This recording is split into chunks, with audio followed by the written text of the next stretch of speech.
জন্ডিসে আক্রান্ত হলে খাবার রুচি কিন্তু খুব কমে যায় এবং এই সময় অনেকেই কিন্তু বাইরের খাবার বেশ পছন্দ করে থাকেন।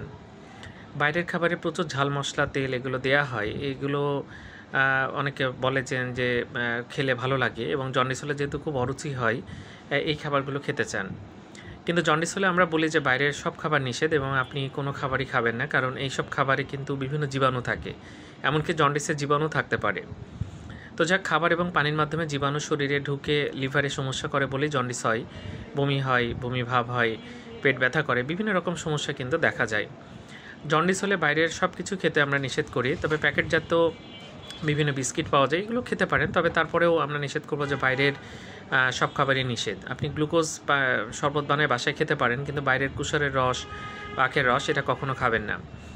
এছাড়া দেখা যায় যে অনেকে ঝাড়ফুঁক করেন, এটাও করা যাবে না, এবং হার্বাল ওষুধ খান বা বিভিন্ন হার্বাল ওষুধ বলেন যে এগুলো খেলে খুব দ্রুত জন্ডিস ভালো হয়, এগুলো কখনো খাবেন না, এগুলো খেয়ে কিন্তু বহু মানুষ মৃত্যুবরণ করেছে। সুতরাং জন্ডিস হলে বাসার তৈরি খাবার খাবেন, রেস্টে থাকবেন, আপনি পুরোপুরি সুস্থ হবেন ইনশাল্লাহ। ধন্যবাদ সবাইকে।